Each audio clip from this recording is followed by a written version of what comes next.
আসসালামু আলাইকুম, সবাইকে স্বাগত জানাচ্ছি বিডি ভিউজের সাপ্তাহিক আয়োজন অ্যারাউন্ড দ্য ওয়ার্ল্ডে। আন্তর্জাতিক অঙ্গনে ঘটে যাওয়া সপ্তাহের আলোচিত ও গুরুত্বপূর্ণ সংবাদ নিয়ে আপনাদের সাথে আছি আমি তৃষা তানিশা।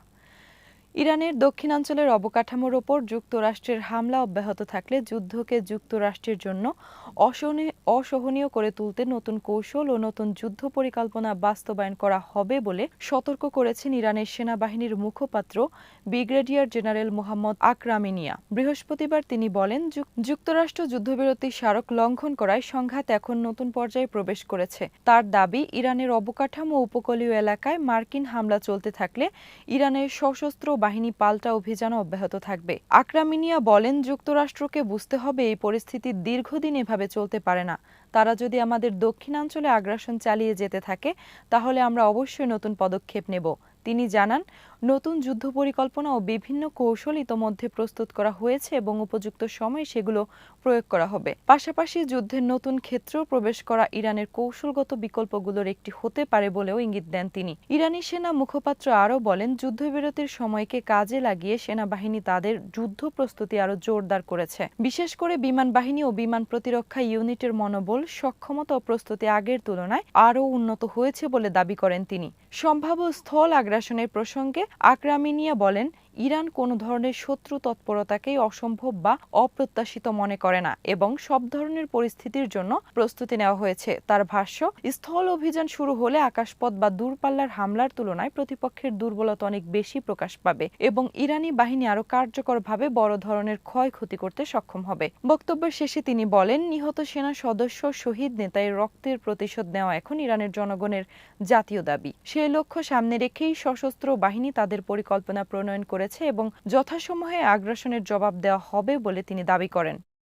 নিউ ইয়র্ক সিটির মেয়র জোহরান মামদানি জানিয়েছেন, ইসরায়েল ও গাজা যুদ্ধ নিয়ে প্রকাশ্য অবস্থান নেওয়ার কারণে তিনি এবং তার স্ত্রী একাধিক প্রাণনাশের হুমকি পেয়েছেন। মার্কিন সাময়িকী রোলিং স্টোনকে দেওয়া এক সাক্ষাৎকারে মামদানি বলেন, প্রাণনাশের হুমকির জন্য নিজেকে প্রস্তুত করা কঠিন, কিন্তু যখন আপনি সবার পক্ষে দাঁড়ানোর সিদ্ধান্ত নেন তখন এর কিছু পরিণতিও মেনে নিতে হয়। তিনি জানান, নিউ ইয়র্ক অঙ্গরাজ্যের আইনসভায় সদস্য থাকাকালীন সময় থেকে এ ধরনের হুমকি পেতে শুরু করেন। বিশেষ করে ইসরায়েলকে যুক্তরাষ্ট্রের সামরিক সহায়তায় সমালোচনা এবং গাজায় ফিলিস্তিনি বেসামরিক নাগরিকদের হত্যাকাণ্ডের বিরোধিতা করার পর থেকেই হুমকির মাত্রা বাড়ে। মেয়র হিসেবে দায়িত্ব গ্রহণের পরও সেই হুমকি অব্যাহত রয়েছে বলে জানান তিনি। মামদানি আরও বলেন, ইসরায়েল গাজা যুদ্ধ নিয়ে মত প্রকাশের কারণে তার স্ত্রী সামাজিক যোগাযোগ মাধ্যম সহ বিভিন্ন মাধ্যমে সমালোচনা ও প্রাণনাশের হুমকির মুখে পড়েছেন। এদিকে নিউ ইয়র্কের টাইমসে দেওয়া পৃথক এক সাক্ষাৎকারে মামদানি বলেন, আন্তর্জাতিক অপরাধ আদালতের জারি করা গ্রেফতারি পরোয়ানার প্রেক্ষাপটে ইসরায়েলের প্রধানমন্ত্রী বেনিয়ামিন নেতানিয়াহুর বিরুদ্ধে নেদারল্যান্ডসের দ্য হেগে আইনি কার্যক্রম হওয়া উচিত। তবে পরে তিনি স্পষ্ট করেন, নিউ ইয়র্ক সিটি সরকারের আন্তর্জাতিক অপরাধ আদালতে গ্রেফতারি পরোয়ানা কার্যকর করার কোনো স্বাধীন আইনগত ক্ষমতা নেই। এ ধরনের পদক্ষেপ নেওয়ার দায়িত্ব যুক্তরাষ্ট্রের ফেডারেল সরকারের ওপরই বর্তায়। মামদানির এসব মন্তব্য যুক্তরাষ্ট্রে ইসরায়েলে ফিলিস্তিন ইস্যু নিয়ে চলমান রাজনৈতিক বিতর্কের মধ্যে এসেছে।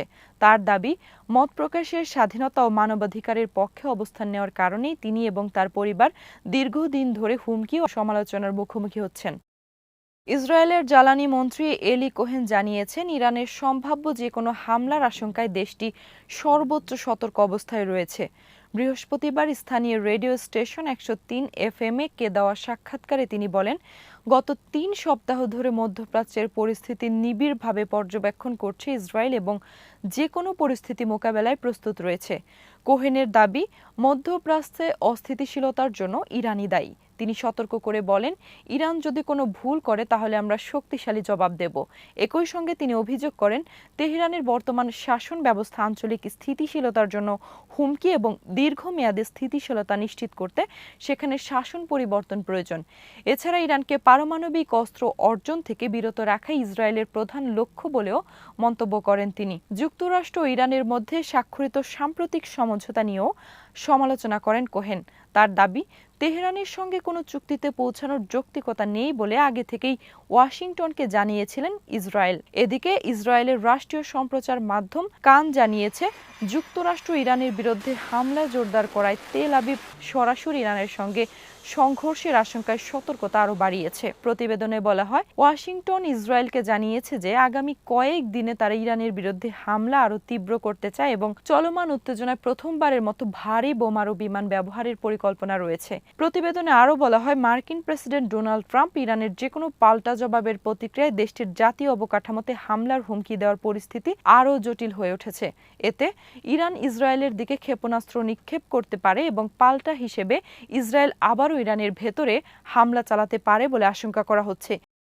অধিকৃত পূর্ব জেরুজালেমের আল আকসা মসজিদ প্রাঙ্গণে বৃহস্পতিবার সকালে ইহুদি ধর্মীয় দিবস তিশা বিআফ উপলক্ষে 25,000-এর বেশি ইসরায়েলি প্রবেশ করেছে বলে জানিয়েছে আনাদোলু এজেন্সি। জেরুজালেমের ইসলামিক ওয়াকফ বিভাগের এক কর্মকর্তা জানান, প্রবেশকারীদের সংখ্যা ক্রমাগত বাড়ছিল এবং তারা দলবদ্ধভাবে প্রবেশ করে বিভিন্ন ধর্মীয় আচার পালন করেন। ওয়াকফ বিভাগের দাবি, এ সময় বহু ব্যক্তি প্রকাশ্যে তালমুদিক প্রার্থনা, উচ্চস্বরে ধর্মীয় সঙ্গীত এবং সম্পূর্ণ সিজদা সহ বিভিন্ন আচার পালন করেন, যা দীর্ঘদিনের প্রচলিত স্থিতাবস্থার পরিপন্থী। সামাজিক যোগাযোগ মাধ্যমে ছড়িয়ে পড়া ভিডিওতে ডোম অব দ্য রকের সামনে দলবদ্ধ প্রার্থনা, আল আকসা প্রাঙ্গণে ইসরায়েলের পতাকা উত্তোলন এবং জাতীয় সঙ্গীত গাওয়ার দৃশ্য দেখা যায়। জেরুজালেম গভর্নরেট জানায়, ইসরায়েলি পুলিশ প্রতিটি দলে প্রায় 150 জন করে প্রবেশের অনুমতি দেয়। একই সঙ্গে আল আকসার ফটক ও পুরনো শহর এলাকার কঠোর নিরাপত্তা ব্যবস্থা জোরদার করা হয় এবং বহু ফিলিস্তিনি মুসল্লিকে মসজিদে প্রবেশে বাধা দেওয়া হয়। তাদের অভিযোগ, ফজরের নামাজ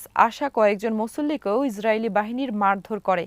এদিন ইসরায়েলের জাতীয় নিরাপত্তা মন্ত্রী ইতামার বেন গভির এবং লিকুদ পার্টির সংসদ সদস্য আমিত হালেভিও আল আকসা প্রাঙ্গণে প্রবেশ করেন। জেরুজালেম গভর্নর বেন গভিরের এই পদক্ষেপকে বিপজ্জনক উস্কানি এবং আল আকসার ঐতিহাসিক ও আইনি অবস্থানের সুস্পষ্ট লঙ্ঘন বলে আখ্যা দেওয়া হয়েছে। তাদের দাবি, এটি ইসলামী পবিত্র স্থানগুলোর বিরুদ্ধে ধারাবাহিক পদক্ষেপের অংশ এবং মসজিদের বর্তমান অবস্থান পরিবর্তনের চেষ্টা।